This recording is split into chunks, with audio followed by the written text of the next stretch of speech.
Somebody welcome Lauren, who's the founder of Nuez Milk.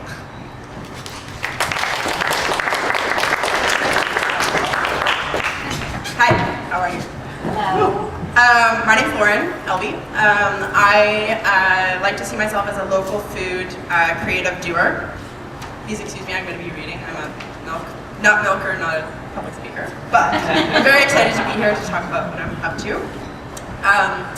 I'm very interested in participating in a sustainable food system and promoting organic, fresh, and local food. I think that innovation in the food world is not only about new technology and new types of food, but also about finding ways to help consumers have better access to fresh, local, ethical, and organic food. Some of the ways that I am working towards this goal is I organize a small farmers market with the City of North Vancouver called the Alfresco Market. I think all of us participate in the food industry as consumers, and I see educated, demanding consumers that demand high-quality products very powerful in the local food community. I throw underground long-table dinner parties with Rebecca Wilson. She's a holistic nutritionist and trained chef, with the intention of promoting community and raising awareness of local food producers, and we like to raise a bit of money for food-related projects in the city. And what I'm here to talk about mostly is the company that I started this last spring in about February called the Nuez Beverage Co, and I make fresh organic nut milks. Some of the ways that I think that I'm being innovative with Nuez is I'm aiming to bring ethical and sustainable, organic, additive-free products to customers in a convenient way, and using non-traditional health food branding. Also with my use of social media, and making a conscious decision to not compete on price, but to compete on quality. A lot of people ask me how I got into the nut milk business, and the main reason was I found there was a big gap in the market. I don't like to drink milk, and there is no other fresh-made, thickener, additive-free nut milks out there. So I did a bit of research and found that there were lots of companies in LA and San Francisco doing just nut milks, so I decided to kind of be inspired by them and start something here in Vancouver.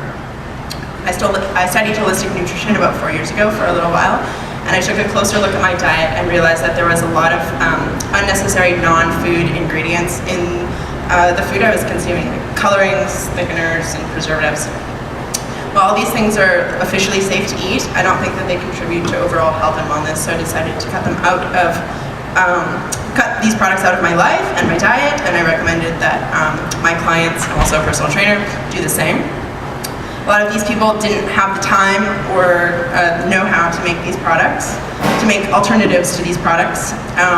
So I decided it would be a fun project to try and get into the farmers market and make a high-quality product, and also get more involved in the food community myself. Most informed foodie people are well aware of some of the issues in industrial agriculture, like fair wages for farm workers, humane treatment of animals, and even issues surrounding labeling of GMOs. But the most important and super basic issue is people not understanding the ingredients of the food that they eat. I haven't met many customers who don't care about these issues, but the reality of the situation is people don't have time to research or make substitutions. So I started Nuez. And I chose to position my branding as a more gourmet type of product rather than a traditional health food product. Because when I'm enjoying a delicious product, nut milk for example, I don't want to be thinking about sad cows or negative things. I want to be thinking about beautiful farms and the process of making something by hand and everything that goes into that. So I've intentionally stayed away from negative news about the dairy industry, and I avoid calling my product names like vegan and paleo. A lot of customers are interested in my product, don't self-identify as the granola hippie type kind of people, and the traditional marketing of health food products doesn't resonate with non-hippies who are still interested in healthy, organic, handmade food. Healthy food marketing is also so overused it hardly means anything anymore, and it's very unsexy and unappealing. So yeah, I wanted my product to be first thought of something that's delicious and gourmet, and not an alternative to some kind of evil food industry. The second Second way that I think that I've been innovative, kind of a mistake, is by my use of social media. I kind of like am of the generation of Facebook and Instagram and Twitter and everything. So my boyfriend is in a band and he works for Blueprint, and he does all the bookings for concerts for them. And social media is a huge part of his business. And so he's like, okay, you started a business. Do you have a Twitter? You have an Instagram? You have Facebook? And I was like, no.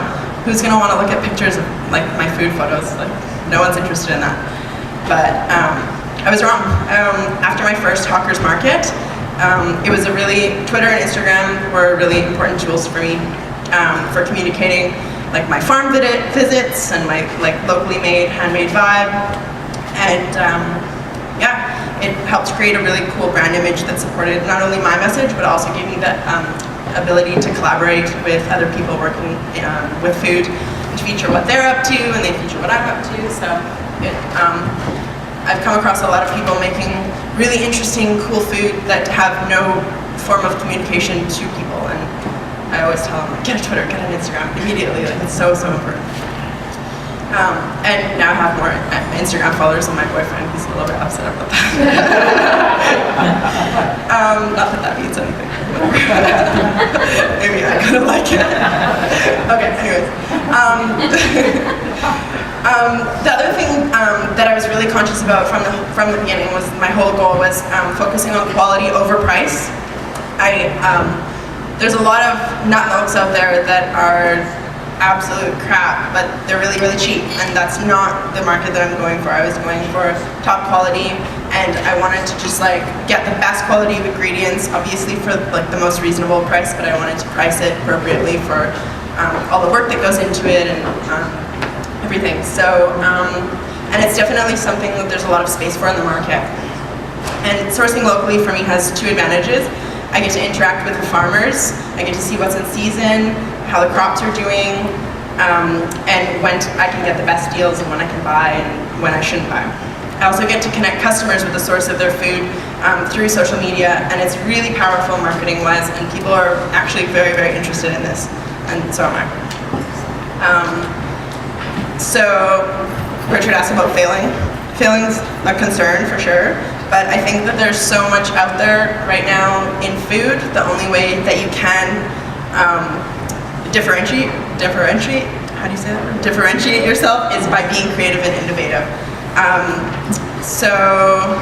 And I've also approached the business knowing that I'm a complete rookie. I'm not a trained chef, and I'm a personal trainer, foodie kind of person. So I've set realistic goals, and one of those was getting into the Vancouver Farmers Market Association, and I just got word last week that I was accepted for the winter market, which is really exciting. And, another angle. You okay? Another angle which I'm starting to have more and more success with, and I wasn't at first, was getting cafe owners on board and wholesaling through cafes and through small grocery stores. And it was a little bit hard at first because I had to kind of explain that the $1.50 or $2.50 or $3 add-on to coffee is something people will actually like pony up for and want. So like for instance, I supply to Culprit Coffee, which is in Kitsilano, and I started them with no minimum order, and they were ordering like 4, 6, 7 like liters per week, and now they're up to about 150, 200 liters a month. In about 2 months.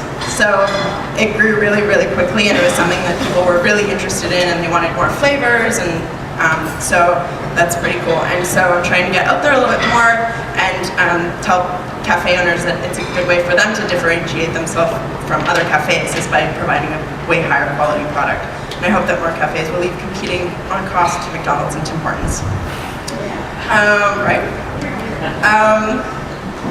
What else do I have to say?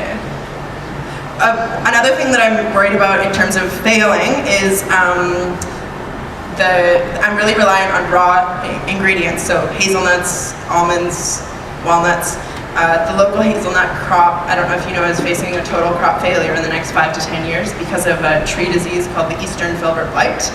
And they're planting a new resistant variety now, which will be ready in about 5 to 10 years, so it's something that I'm like really scared about, and the prices are going to be increasing quite a bit, so it's something that I'm going to have to creatively work around. And yeah, higher quality food, in my opinion, is the biggest thing coming for the food industry. It's something people are more and more aware of and educated and demanding. And there's a lot of beauty in food, and there isn't just anything quite like trying something delicious that's fresh prepared with the best ingredients. And I want to be a part of that with Nuez and my other project.